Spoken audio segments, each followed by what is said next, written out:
Welcome to the Nagual Zone, Anaam here with another video.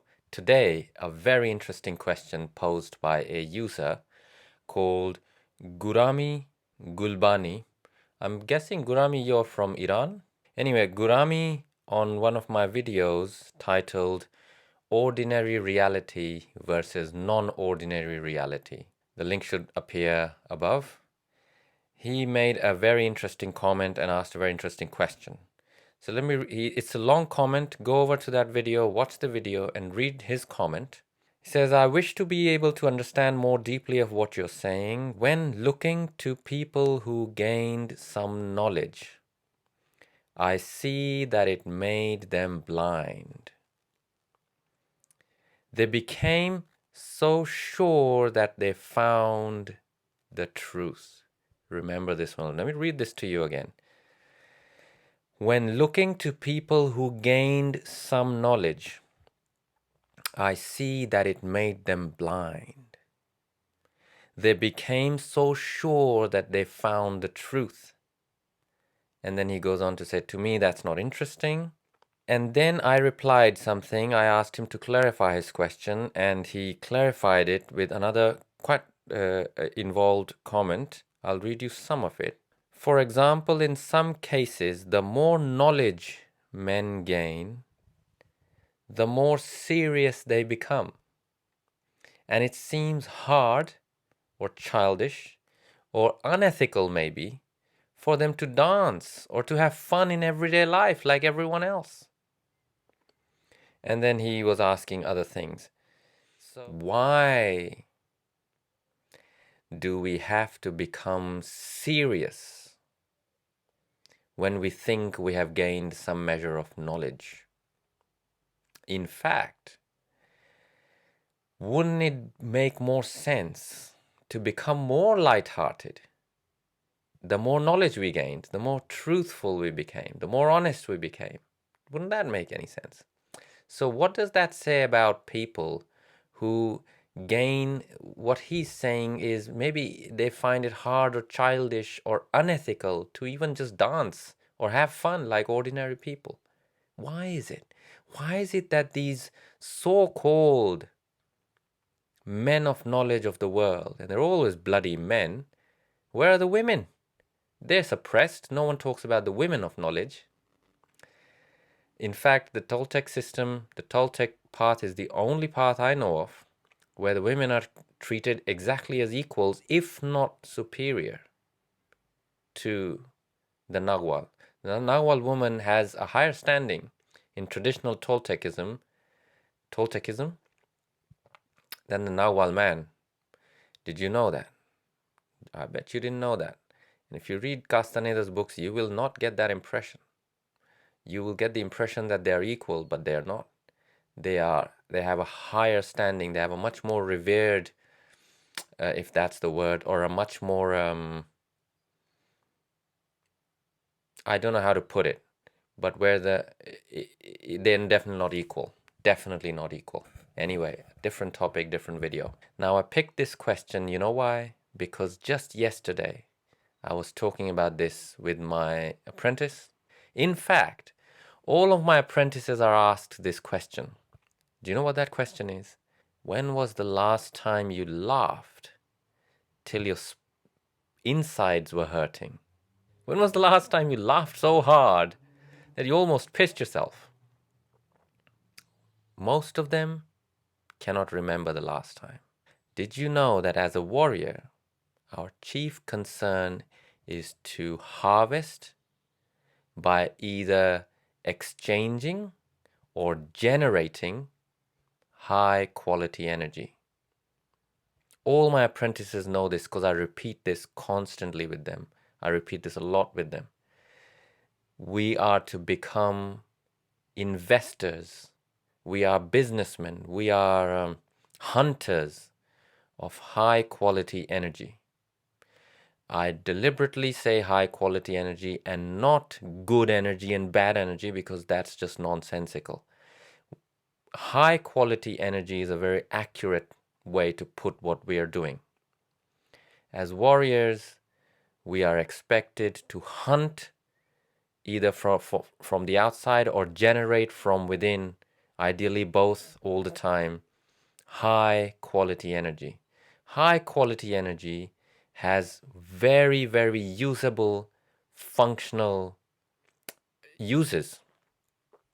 A warrior can use that energy immediately in real life, in functional real life, for their tasks and for their affairs, whatever the affairs of the warrior are, which are not the affairs of the ordinary man.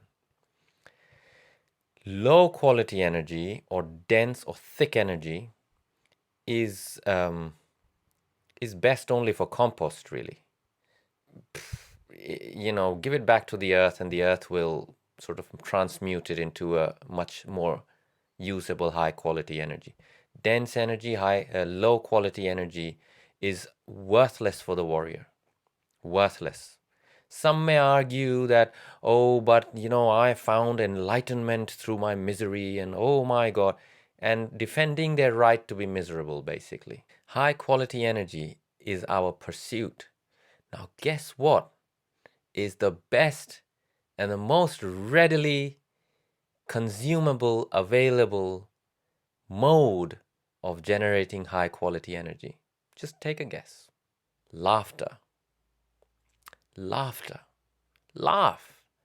In fact, verbatim, these are my words to my apprentice yesterday. I asked her to repeat after me. I am a being that laughs a lot and laughs easily. Repeat after me right now. Repeat after me. Say it out loud. Say it out loud to the sun. Face the window. Say it out loud to nature as you're listening to this. I am a being who laughs a lot and laughs easily. That's what you're going to have to become. Now, here's the thing. This is not a nice new age thing, or the doctor says laughter is good for you, or laughter is the best medicine, and it's got nothing to do with all this. Nothing to do with all this. Remember that whatever a warrior does is based in pragmatic, sober strategy. Anything that works to produce high quality energy, I'll take it. I'll take it. I will have no resistance to it. In fact, I will take it to the max. I'll make it more. I'll become an expert at it. So to some people, laughter comes easily. They are light-hearted. Their spirit is light. They were born that way. Others are of more serious nature. In Hindi, there's a beautiful word called gambhir. Gambhir doesn't mean like what Gurami was saying, stuck.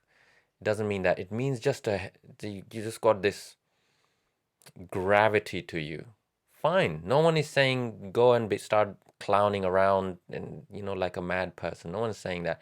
If you're an introverted person and you just, laughter doesn't come easily to you, that's fine. But remember this. Laughter is one of the simplest and most easily available sources of high energy, of high quality energy. So strategy must demand, a warrior must be fluid enough to not stick to their serious predilection. Oh, I'm a serious person. Yeah, well, good for you, but you're missing out on something very, very basic here, mate. Right? So throw away your religiousness about your identity and your personality and, oh my God, but I find it hard to laugh, or this or that, whatever else. And simply take this strategy on board as a way to generate high quality energy that you can use all the time. Obviously, I need not go into the benefits of laughter. They are numerous, and the white-coated scientists have done research on laughter. Just a ridiculous mindset, researching laughter. If you're into the average man's mindset of dissecting everything and cutting frogs open and giving it Latin names, and this laughter has that Latin name, and that is psychology and psychiatry, whatever the hell, go do it. But don't miss the point. The point is that it's a high quality energy habit. You're gonna have to learn to laugh easily and laugh a lot and relish things. So to my apprentices, I give examples from my own life that I use to harvest this high quality energy and to generate it. And I give them tips and ways to do the same for themselves. In my household, all the women are used to hearing me laugh in my room. They're used to it. Every now and again, I will laugh and laugh and laugh till my sides hurt. And this isn't what some of you may be aware of, laughter yoga. Fine, if that's what it takes for you to laugh, go and do laughter yoga. That's great. I don't do laughter yoga. I just put on my favorite funny YouTube video, or there are some go-to videos that I have, or some, funny moments, whatever. I have a friend or two that I know we laugh so much when we're together. So I make sure that I'm constantly harvesting this as a strategic resource. So remember this, laughter is a strategic resource for the warrior, a readily available superfood that you can consume, you can generate, and benefit greatly from it. The more knowledge you gain, the more light-hearted you're supposed to become. In fact, I'll tell you what, someone like me, I noticed two things about people who claim, everyone loves to pretend they're better than they really are, right? So you meet someone like me who goes through a lot of phases in the entertainment business, and, Toltec this, and people come up with a lot of toll claims, Toltec this and Toltec that. I had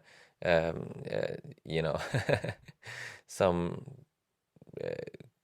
person pretending to know my approach and what I do on my previous video. It's just a nobody, just no personal power whatsoever. Just went on a little petulant rant about something nonsensical that I would struggle to remember now, but go ahead and check it out. It's in my last video in the comments. You'll know. It's the only comment. You'll know immediately what I'm talking about. Anyway, so it was hilarious. Poor chap couldn't even qualify as a little bitty petty tyrant. It was just nonsensical to me. Anyway, laughter. Gotta laugh. If you cannot remember the last time that you laughed so much that your insides hurt, then what are you sitting there for? Go and generate that opportunity today for yourself. Find it out, seek it out, and laugh and laugh and laugh. There's no rules against doing it consciously and deliberately. It doesn't always have to come to you, and you don't always have to wait for life to generate laughter for you. Warriors don't wait on anything. We generate our own resources. We are totally self-sufficient, right? So with that in mind, let me know in the comments, what do you think about all this? What do you think of laughter as a strategic resource for the warrior? Now, I'll leave you with a little food for thought. If you think you know so much, you've lost your human form, and you have done this, and you have done that, and you have your double and the dreaming triple, and at the age of 17, I understood Castaneda's work. I get comments like that in the YouTube, in my videos. At the age of 17, I understood everything, blah, blah, blah. If you're such a big shot, then people like me, you know what we look for in people like you? We look for two things. How present are you? How impeccably are you washing the dishes? How impeccably are you sweeping the floor? And the second thing is, how light-hearted are you? How easily do you laugh, and how often do you laugh? These are the two things people like me look for. And I can guarantee you, any authentic Toltec warrior, will be judging you by these two criteria and nothing else, because nothing else really gives a solid evidence of where someone is, right? It's an anecdote. These are not, obviously, I don't mean this literally, that I go around looking in with a little notebook. He laughed 3 times today. Oh, he is very present when washing the dishes. It's not like that. Okay, so don't start arguing in the comments. Be mature, right? Don't leave stupid comments. Look at the idea behind the words. Okay, I have to say this because sometimes I receive apparently idiots watch these videos as well as intelligent people like you and me. So this is for you idiotic people who just have no sense of self-respect, so you cannot respect anyone else, right? You do not value yourself, so you cannot value anyone else. You are petulant. You are just feral. Just what you need is someone to come along, put you on their knee, and spank your ass till it's blue. That's what you really need, some of you. So here's a warning to any one of you who's disrespectful in the comment section. I'm going to clamp down a little bit on this. I'm usually a very, very allowing kind of person. But anything disrespectful against anyone, any user in the comments, and especially against me, you do not want to disrespect me. Really, I mean that for your own safety. Keep it mature. Remember that your comments tell the whole world more about you than the topic that you're commenting on. Okay? Hopefully, I will never need to repeat this again. With that, I love you all, and I'm waiting to hear your input on the topic of this video. Walk in freedom, stay connected. See you in the next one. Bye for now.